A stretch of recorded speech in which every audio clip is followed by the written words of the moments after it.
Hi everyone. Actually, let me quickly put on my earphones just in case there's some residing noise. Sorry about that. I realized I just don't want to have anything.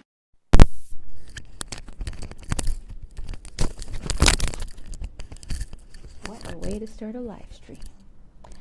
But I just wanted to jump in quickly today and talk about deciphering food labels.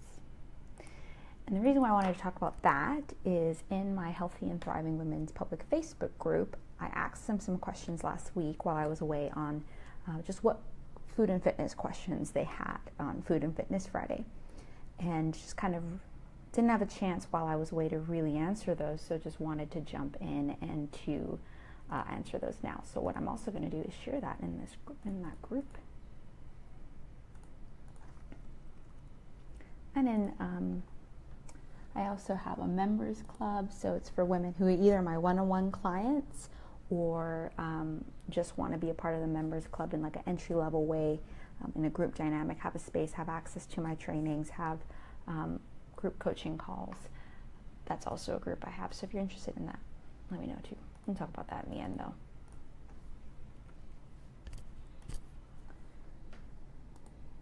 Hope y'all are having a good Friday. I'm like a little bit all over since I got back. Actually really tired too. I was like, I need to do this live because I said I was going to do it. Hi, whoever joined. Hello, hello, hello. Feel free to say hello. So I just wanted to jump in and talk a little bit about deciphering food labels. So this is a session that I often do with a lot of my one-on-one clients who do want support around food labels. Because I think I've been in a season where I've switched from looking at food labels as much, because I think I kind of have a hang of it after doing the Whole 30 so many times, to now looking more so product labels, because the essential oils, use them as a natural solution for a lot of different things, and so always kind of looking at stuff around that.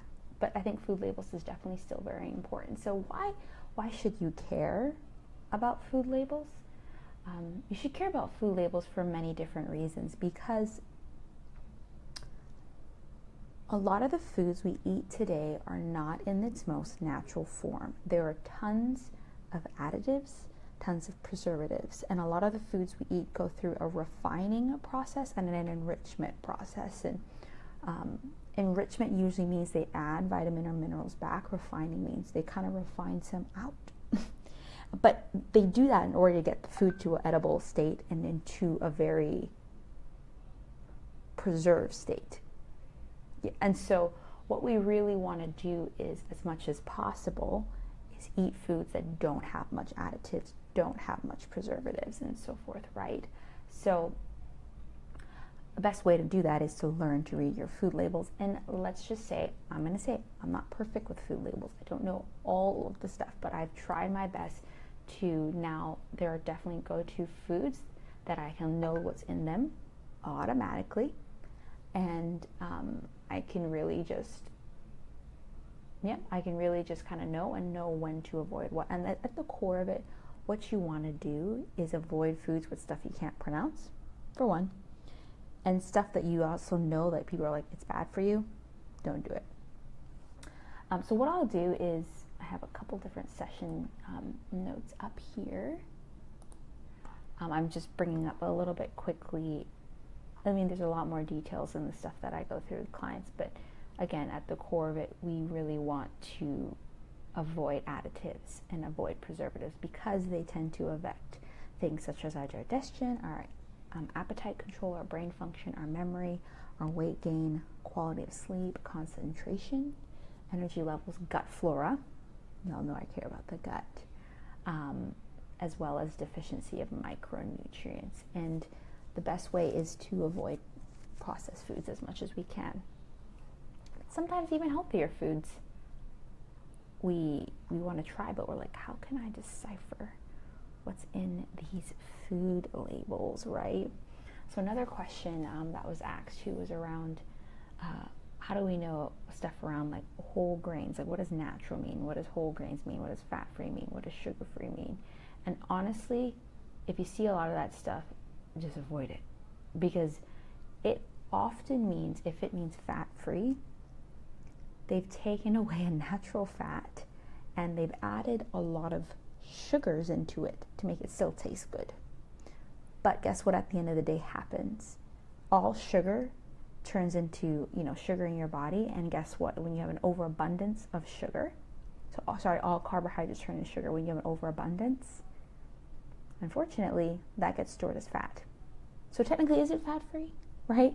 So just kind of empowering yourself to know what happens in your body anyways, right? So it's more than just looking at sugar-free or fat-free, because if it says sugar-free, it means, hey, natural sugar, but here there might be artificial sweetener in there, which then goes into the chemical and toxin thing that at the end of the day, where does that chemicals and toxins hide? It hides in your fat.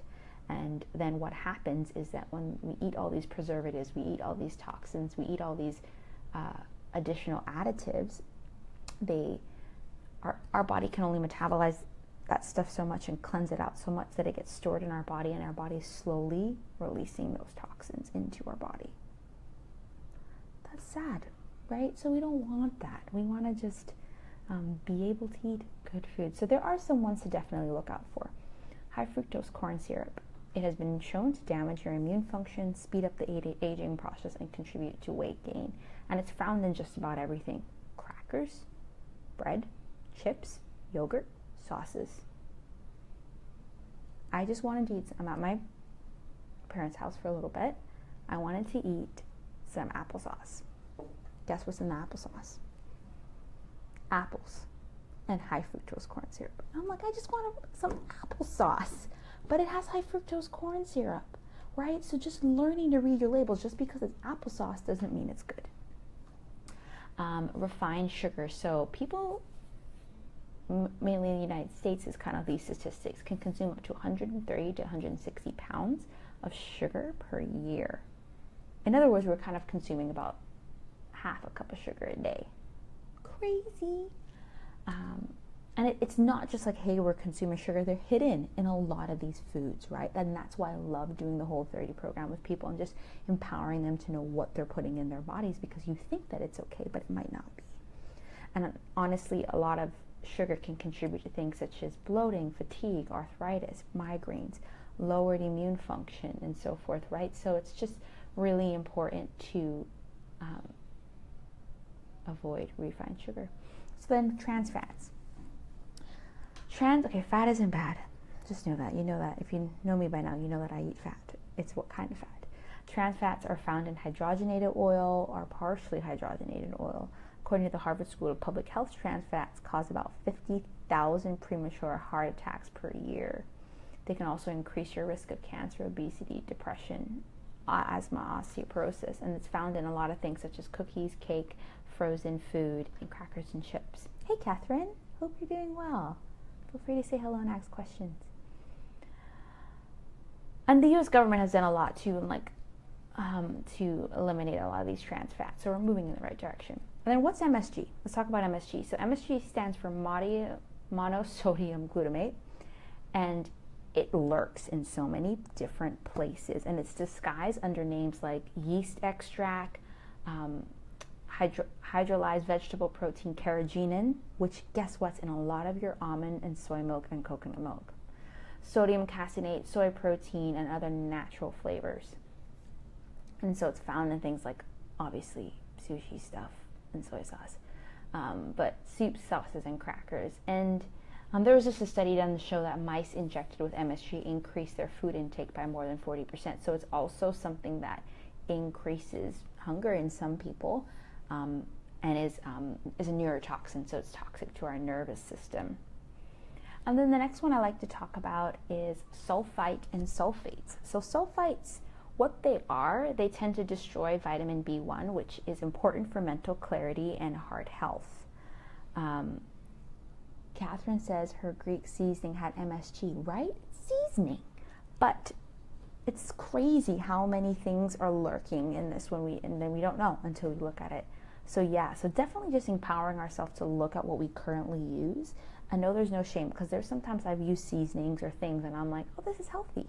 This doesn't have anything. Then I look, I'm like, oh, great. But it's just grace. There's grace always in this journey, right? We're learning. So sulfites, right? They are commonly found in processed lunch meats as well as beer and wine. A good thing is look for more organic ones, and natural ones such as Applegate Farm Organics is a great lunch meat, and they don't contain sulfites.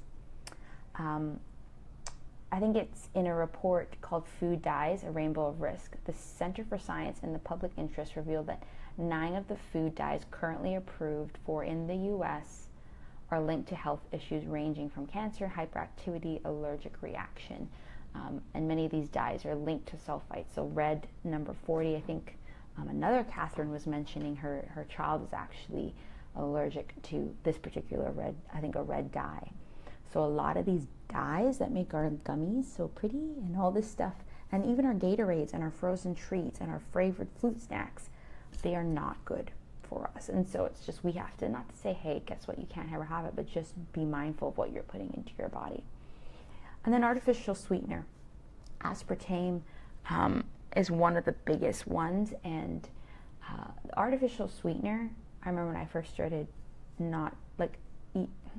cutting out sodas, little did I know that Diet Coke had aspartame, or I started using Splenda and all of that in my iced tea. Didn't know it was worse. Like, artificial sweeteners actually could be 220 times to 600 times sweeter, so indicating to your body, keep eating, and it messes with your dopamine and your opiate levels. But it also can mess with your gut bacteria by as much as 50%, and has been known to spike your insulin and leptin levels. And insulin, everyone kind of knows that that's the blood sugar and storage hormone, but leptin is one that can kind of controls your appetite. So it tells your body when you're full. So when this hormone is overstimulated by these artificial sweeteners, you'll actually consume more food. And if you're not sleeping, by the way, leptin decreases. So sleep, and your appetite will be under control. A couple more is, I never say this one right, butylated hydroxyline and hydroxynosole, BHA or BHT. They're 2 additives commonly found in the food industry to prevent oils from going rancid. So studies have shown that BHA is called stomach-focused carcinogens. Carcinogens is what kind of leads to stuff like cancer.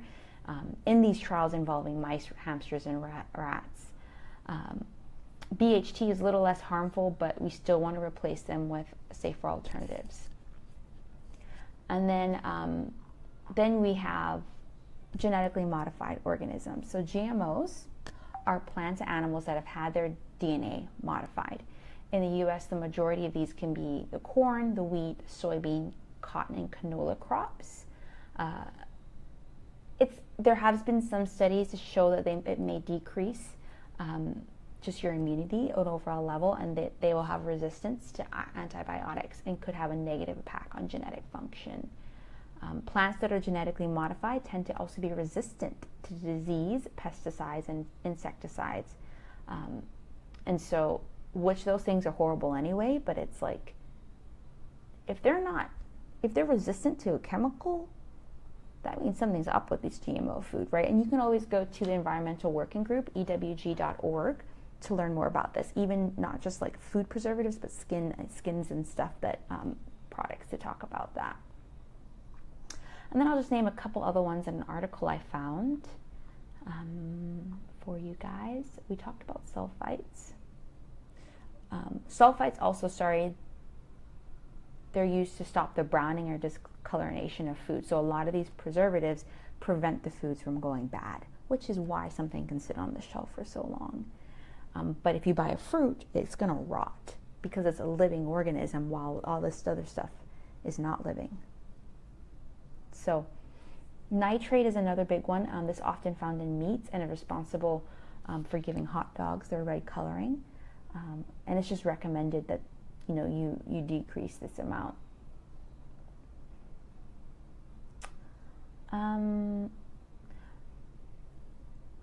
Another thing to look for when you're looking at it is there's something that the FDA does, or even the EWG can help you know. It's something called GRAS, which is just generally recognized as safe. And that's where the national toxicology programs and all that will kind of recognize certain preservatives or certain things, certain additives as safe. So it's just good to I'll try to post a complete listing in here so you can see.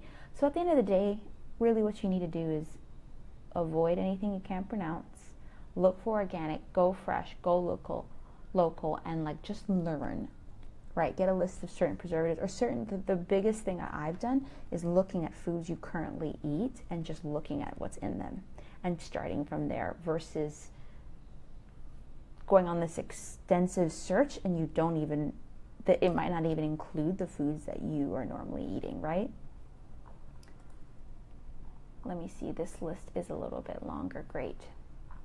So I'll just post a couple of the links I mentioned, like the list that I was looking at, as well as the EWG. And then yeah, just definitely let me know if any questions around food labels. And then as well as, I mean, you guys probably know stuff too, so feel free to contribute to that. But at the end of the day, we just want to just empower ourselves to know what we're eating, okay? And so that's it for me. In regards to my one-on-one spots, I think they're filled.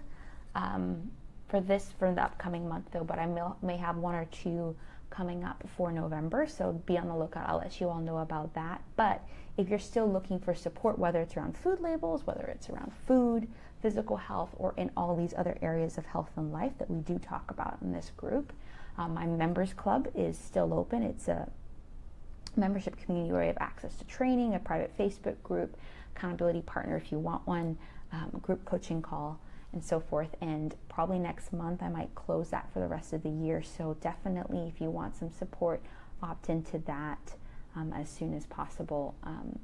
We'd just love to have you with us. And that is right now the price is $49 US for 1 month or $119 US for 3 months, for at least a 3-month commitment. You're required to be in there for at least 3 months, just to kind of, it takes a while to work through your stuff, right? And you save about $30 when you pay for it for 3 months. Okay, that's it. I'll post a link to that too, just if you're interested. And if you want to see if it's a good fit for you, you could have a chat with that. So thanks for joining and have a great weekend, guys.